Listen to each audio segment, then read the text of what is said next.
Bonjour chers élèves, notre capsule d'aujourd'hui s'inscrit dans la 4e phase qui s'intéresse aux validations des compétences et qui cible le tronc commun technologique, chapitre généralité sur les fonctions. Les capacités attendues par cette séance des exercices sont premièrement reconnaître le domaine de définition de la fonction, reconnaître le minimum d'une fonction, déterminer l'image d'un nombre, déterminer un nombre dont l'image est connue, résoudre des équations et des inéquations, les variations d'une fonction, la parité. Pour cela, je vous propose deux approches, une approche géométrique et une approche analytique. Voilà notre premier exercice. Par lecture graphique de la courbe représentative de la fonction f, nous allons répondre aux questions suivantes. La première question, quel est le domaine de définition de la fonction f? Alors, pour déterminer le domaine de définition de la fonction f, si on parcourt notre courbe de gauche à droite, voilà notre point de départ et voilà notre point d'arrivée. Les abscisses de ces deux points nous donnent les bornes du domaine de définition qui est moins 3 et 2,5. Deuxième question, quelle est l'image de moins 1? Pour déterminer l'image de moins 1, on prend la droite qui passe par moins 1 et par l'axe des ordonnées. Cette droite, elle coupe la courbe en un point. L'ordonnée de ce point qui est 3, c'est l'image de moins 1. Quel est le minimum de la fonction f? Pour déterminer le minimum de la fonction f, on cherche le point le plus bas de la courbe. Alors là, si vous remarquez, il y a deux points qui sont au même niveau. L'ordonnée de ces deux points, qui est moins 1, c'est le minimum de la fonction f. Maintenant, quatrième question, trouver un nombre ayant 3 antécédents et un nombre n'ayant pas d'antécédents. Il y a deux parties dans cette question. Première partie. Alors, pour chercher un nombre qui a 3 antécédents, prenons par exemple la valeur 2, ici. Alors, on trace la droite d'équation y égale à 2. Cette droite, elle coupe notre courbe en 3 points. Voilà le premier point, deuxième point et 3 points. La projection orthogonale de ces deux points nous donne les abscisses, dont l'image est 2. Donc, le réel 2 a 3 antécédents qui sont moins 2,5, moins 0,5 et 2,5. Deuxième partie de la question, il faut chercher un nombre qui n'a pas d'antécédent. Si on prend moins 2 et on trace la droite d'équation y égale à moins 2, cette droite ne coupe pas la courbe. Ne coupe pas notre courbe, ça veut dire que moins 2 ne peut pas avoir d'antécédent. Maintenant, la cinquième question, résoudre l'équation f de x égale à 1. Alors, la résolution de l'équation f de x égale à 1 revient à chercher les abscisses des points d'intersection de la droite y égale à 1 et de la courbe. Alors, en traçant la droite y égale à 1, elle coupe la courbe en 3 points. Pour chercher les abscisses, on projette chaque point sur l'axe des abscisses et on obtient pour le premier point moins 2,6, pour le deuxième point moins 0,2 et pour le troisième point 1,9. Donc les solutions de l'équation f de x égale à 1 sont les réels, moins 2,6, moins 0,2 et 1,9. Sixième question, résoudre une équation f de x égale à supérieure strictement à 1. Alors, regardons la courbe. Les solutions d'une équation f de x supérieure égale à 1 n'est autre que les abscisses des points pour lesquels la courbe CF se trouve au-dessus de la droite y égale à 1. Alors, la partie de la courbe où les points sont au-dessus de la droite y égale à E, elle est colorée en rouge. Donc, il y a cette partie-là et cette partie-là. Pour déterminer les solutions, là, il y a point de départ, point d'arrivée, en les projetant ici, on obtient notre intervalle, premier intervalle qui est moins 2,6 et deuxième, moins 0,2. Deuxième partie, projection de ce point-là, et la projection de ce point-là nous donne la valeur 1,9 et 2,5.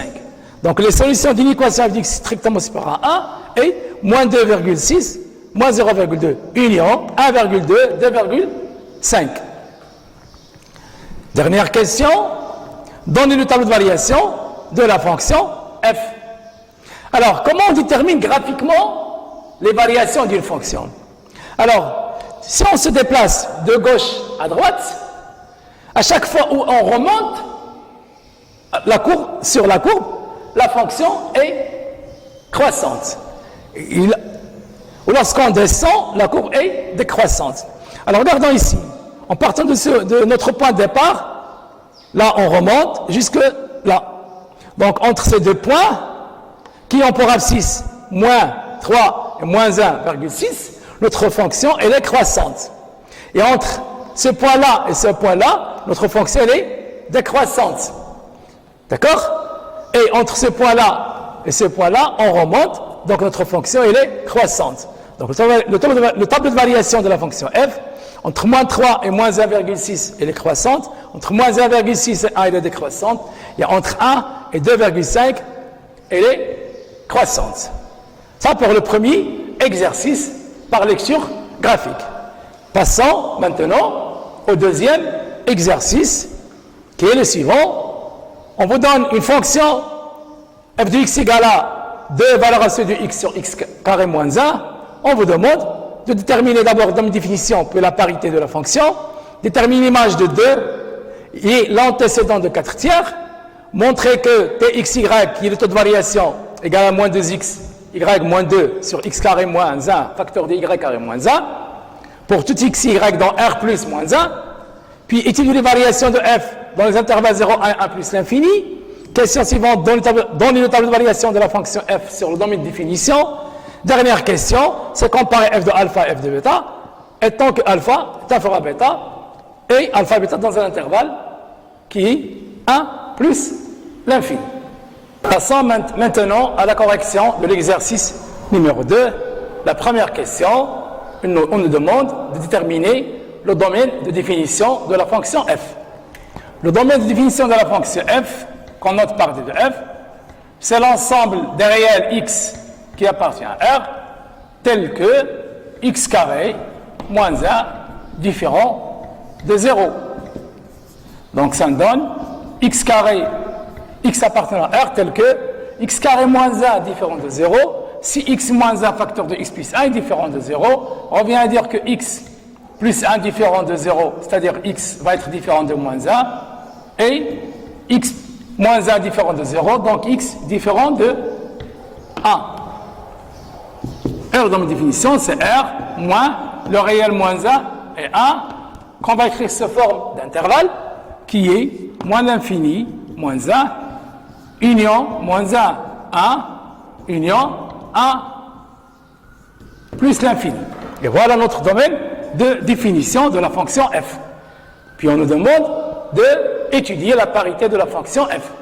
Donc pour étudier la parité d'une fonction, il nous faut deux conditions. Premièrement, si x est dans le domaine de définition, il faut que moins x soit aussi dans le domaine de définition. Et deuxième chose, il faut comparer f de moins x avec f de x. Bien, alors, pour la première condition, on remarque ici que notre domaine de définition, elle est symétrique par rapport à O, par rapport à 0. D'accord? Donc, pour 2x dans D de f, on a moins x, il appartient au domaine de définition, et on va calculer f de moins x pour le comparer avec f de x. Alors f de moins x égale à 2, valeur absolue de moins x sur moins x au carré, moins 1. Là où il y a x, il faut le remplacer par moins x. Alors valeur absolue de moins x, c'est égal à valeur absolue de x. Et moins x au carré, c'est x au carré. Donc ça, c'est égal à f de x. Donc f de moins x égale à f de x. et moins x est la partialité de f, et cela pour tout x dans le domaine de définition. Donc notre fonction f est une fonction paire. Donc, f est une fonction paire.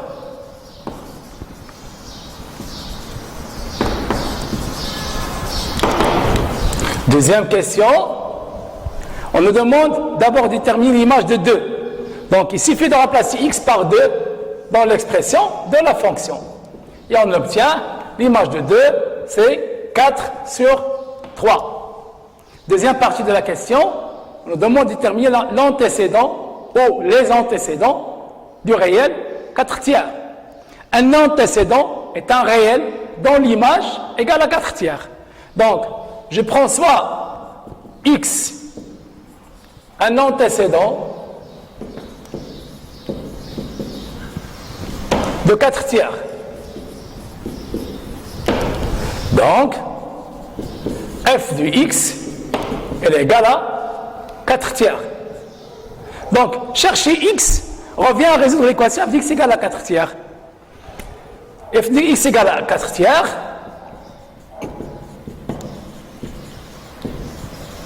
signifie que 2 valeurs absolues de x sur x carré moins 1 égale à 4 sur 3.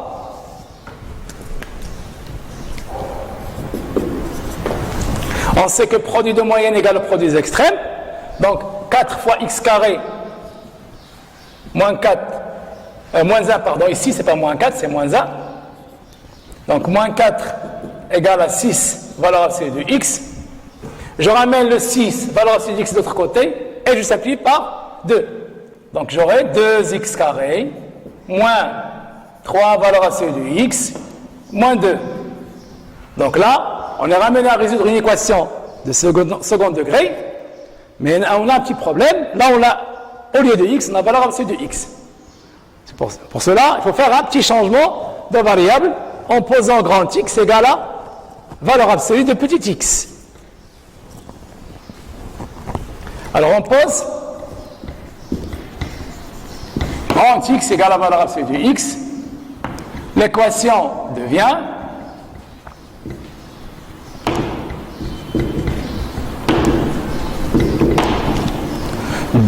grand x carré moins 3 grand x moins 2 égale à 0. En calculant delta, on trouvera delta égale à 25, b carré moins 4ac. Donc, grand x égale moins b plus racine de delta sur 2a, qui n'entre que 2, ou x égale moins b moins racine, plus racine de delta sur 2, ça nous donne moins 1,5.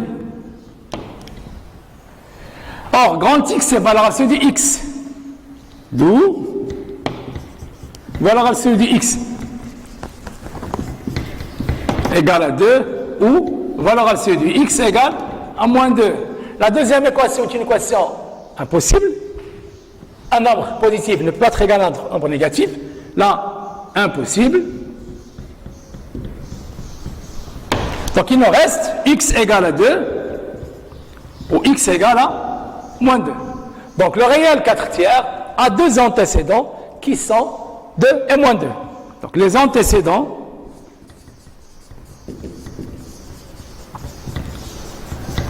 de 4 tiers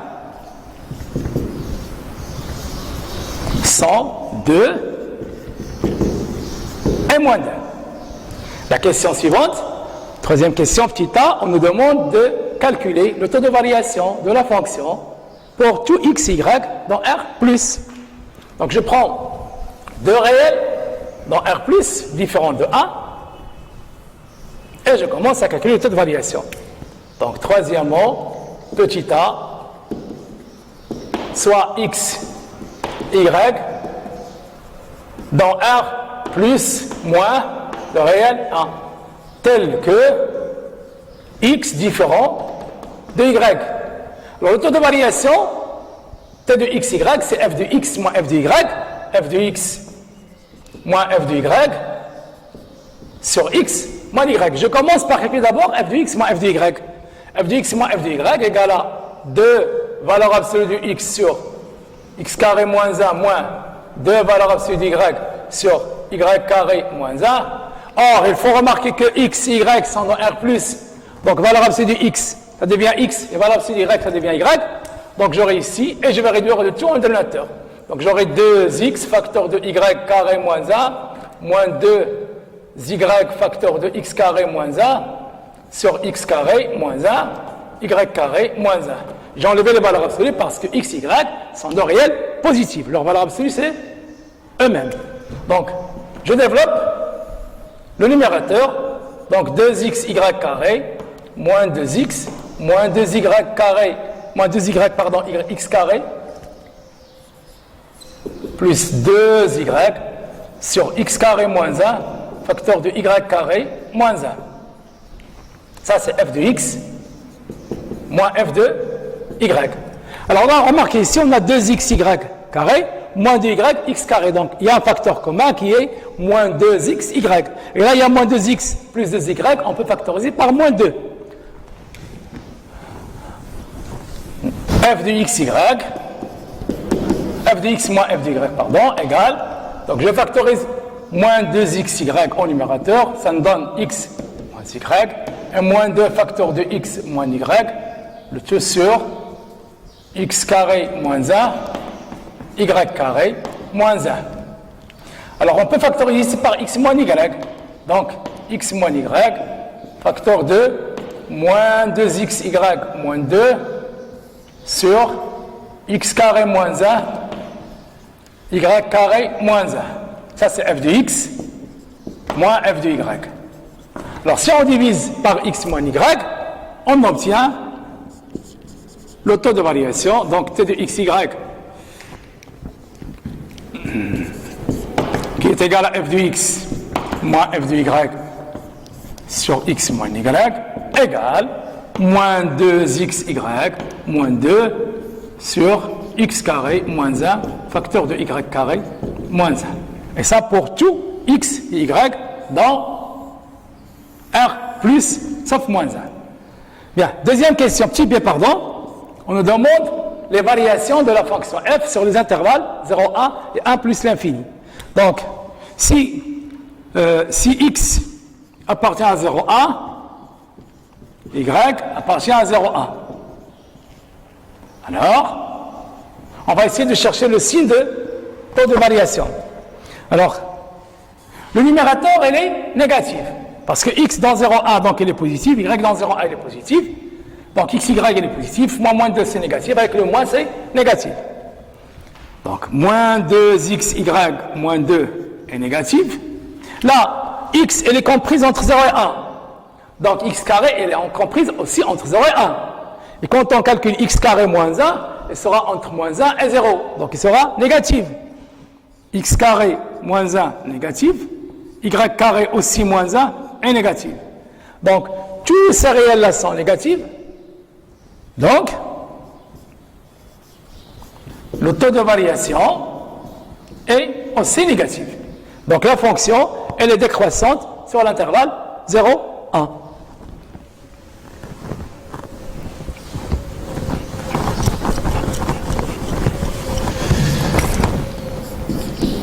Donc, f est décroissante sur 0, 1. Maintenant, prenons xy appartenant à l'intervalle 1 plus l'infini.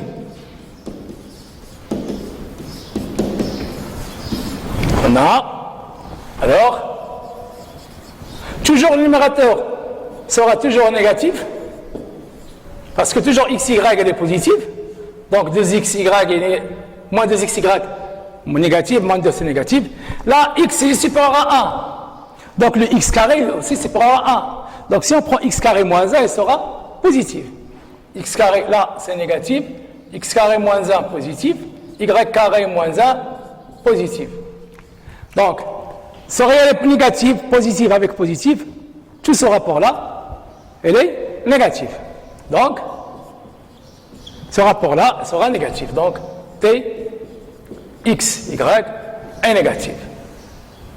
Donc, f est décroissante sur 1 plus l'infini. Question C. La question C, on nous demande les variations de la fonction sur le domaine de définition. Alors notre domaine de définition, c'est moins il y a des réels négatifs et des réels positifs. Sur la partie positive, R moins 1, on a les variations de la fonction f. Pour obtenir les variations de la fonction sur la partie négative, on utilise la parité de la fonction f. On sait que si f est une fonction paire, et elle est croissante sur un intervalle i, donc il sera décroissante sans symétrique par rapport à O. Dans cet exercice, notre fonction elle est décroissante dans l'intervalle 0,1. Donc, son symétrique par rapport à 0, c'est l'intervalle moins 1, 0. Donc notre fonction devient croissante sur l'intervalle moins 1, 0. Et sur l'intervalle 1 plus l'infini, la fonction elle est aussi décroissante.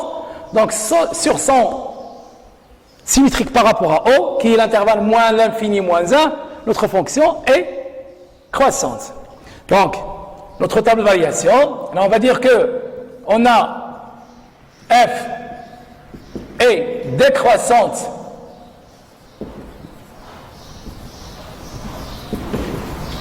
sur 0,1 union 1 plus l'infini, et f est paire, donc